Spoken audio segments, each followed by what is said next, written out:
د لوی خدای جل جلاله په سپېڅلي نامه ګرانو شاګردانو د ریاضي درس ته ښه راغلاست. د نن په درس کې د کسرونو د درس ادامه راځي د خیره سره د کسرونو پر ډولونو باندې به خبرې وکړو. عام کسر، کم کسر دی او د هغه ډولونه چیشت دي، د هغه ډولونو پیژندګلوي او مثالونه پر الو. کلمانو کتابچې مو آماده کړئ، راځئ د خیره سره درس ته. ګرانو شاګردانو د نن د درس موخې مو دا دی چې موږ د عام کسر ډولونه وپیژنو. واقعي چیش ته وایي، غیر واقعي کسر، صحیح لرونکي کسر چیش ته ویل کیږي. راځئ د خیره سره. اول عام کسرونه یا کامن فراکشن. ګورئ عام کسر چیش ته ویل کیږي، ښه اته متوجه سئ، مفهوم یې زده کړئ. عام کسر عینا لکه د کسر تعریف دی چې یو پوره عدد نه دی، د یو پوره څیز یوه برخه ده. لکه 15 پر 6. تاسو وګورئ یو پوره شی موږ تاسو پر 6 برخو ویشو او د هغه څخه 15 برخې چیش کوو اخلو. دغه شکل ته په ریاضي کې چیش ویل کیږي، عام کسر ورته وایي. تاسو وګورئ بل مثال د عام کسر 1 پر 3 دی. یو څیز موږ پر 3 برخو ویشو. ګورئ پر څو برخو؟ پر 3 برخو. یو څیز دی معنا یو شی دی، موږ پر څو برخو ویشو؟ پر 3 برخو ویشو او د هغه څخه څو برخې اخلو؟ یوه برخه ځینې اخلو. دا شکل ته موږ څه وایو؟ عام کسر ورته وایو. راځئ د خیره سره د عام کسر څه شي ډولونه. ګورئ ګرانو شاګردانو د عام کسر اول ډول چې دی واقعي کسرونه دي. واقعي کسرونه داسې وایو، هغه کسرونه چې مخرج یې لوی وي تر صورت د چیش په نامه یادېږي؟ د واقعي کسرونو په نامه. هر کله چې د یو کسر مخرج لوی سو نسبت و صورت هغه کسر ته موږ چی وایو؟ واقعي کسر وایو. لکه 15 پر څو 8. تاسو وګورئ یو شی موږ پر 8 برخو ویشو او د هغه څخه څو برخې اخلو؟ 15 برخې. تاسو وګورئ په دې ځای کې زموږ تاسو صورت څو دی؟ 15. مخرج مو څو دی؟ 8. 8 لوی دی نسبت و 15 ته، نو دغه کسر ته په ریاضي کې چی وایي؟ واقعي کسر وایي. رښتیا هم یو شی که چیرې موږ تاسو پر 8 برخو ویشو د هغه څخه 15 برخې چی کوو اخیستلی سو. یا مثلا یو بل مثال زه تاسو ته لیکم. تاسو وګورئ 3 پر 15. په دې ځای کې صورت 3 دی، مخرج څو دی؟ 15. مخرج لوی دی نسبت و صورت ته، نو دغه کسر ته موږ چی وایو؟ واقعي کسر وایو. یو شی دی موږ تاسو پر څو برخو ویشو؟ پر 15 برخو ویشو او د هغه څخه څو برخې اخلو؟ 3 برخې اخلو. نو دا چیش دی؟ واقعي کسر دی. ګرانو شاګردانو همیشه په یاد ولرئ واقعي کسرونه همیشه له واحد څخه چیش دی؟ کوچنی دی.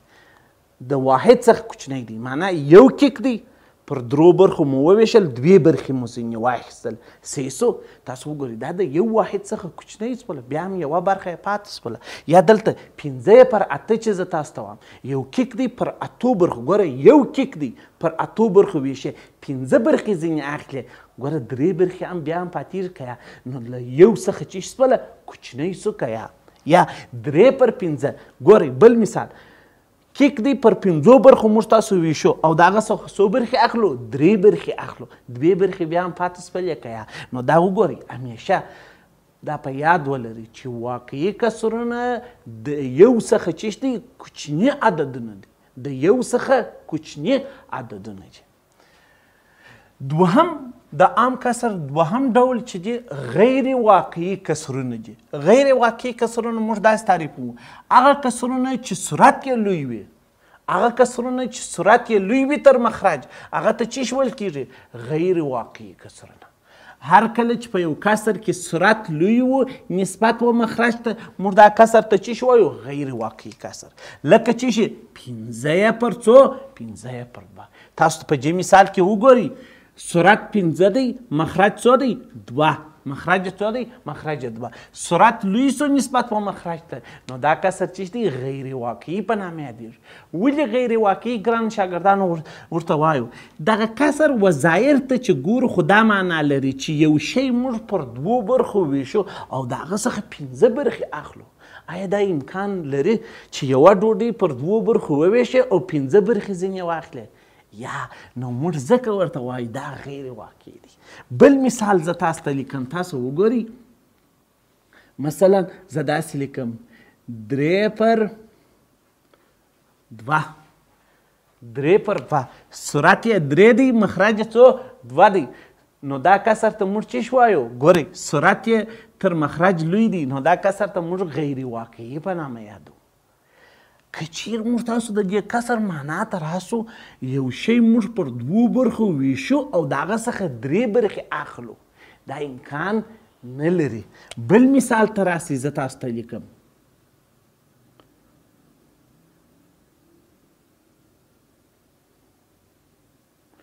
8 پر څو دی؟ 5. صورت 8 مخرج څو دی؟ 5. صورت لوی دی نسبت به مخرج ته، نو دا کسر ته غیر واقعي وایو.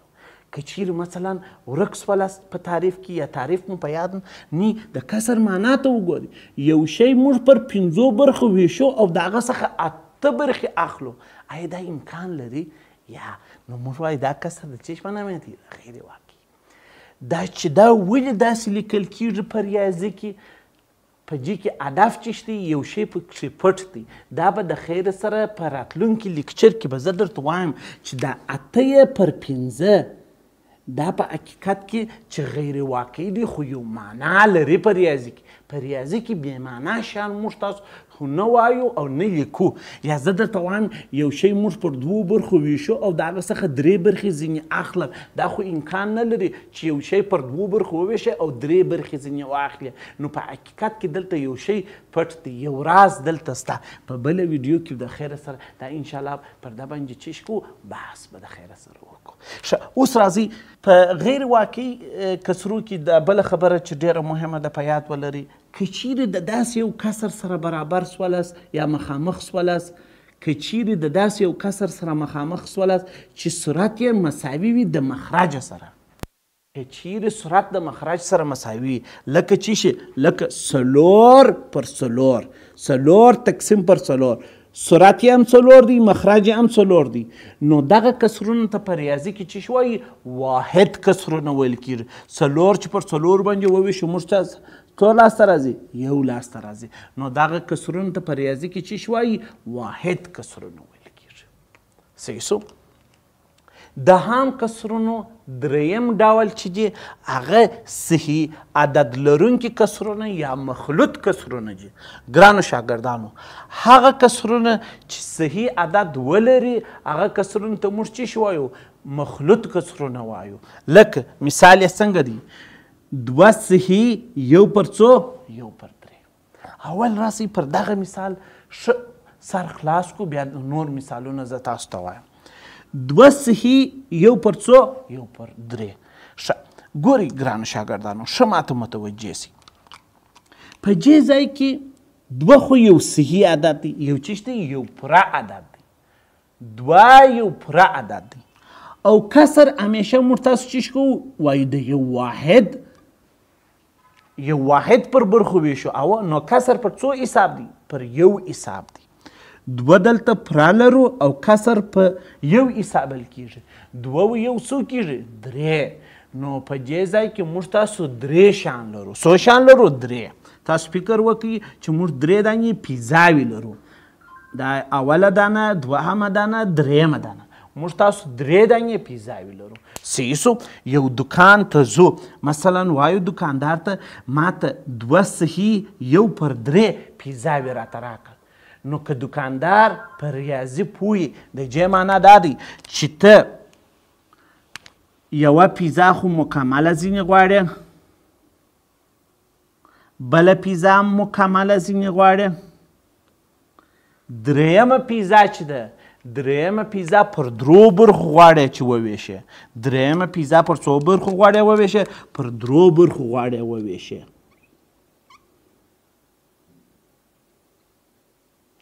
درېیمه پیزا غواړې پر 3 برخو وویشې. د 3 څخه څو برخې اخلي؟ 1 برخه ځینې اخلي یا رانیسي. نو دا و د صحیح لرونکي عدد کسرونو معنا.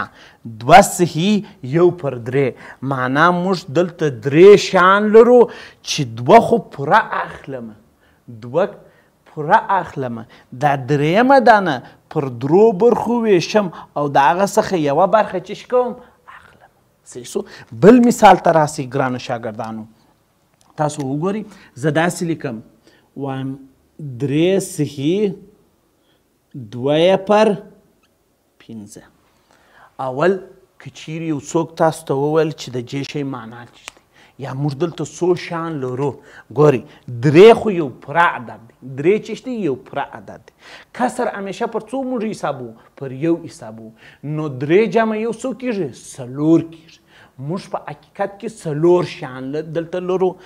3 خو پوره ځینې اخلم، 3 شیان خو پوره مې واخیستل. څو پاتې سو؟ یو شی پاتې سو که یا دا یو شی پر 5 برخو ویشو، د هغه څخه څو برخې اخلم؟ 2 برخې ځینې اخلم. صحیح سو. بل مثال ته راسئ.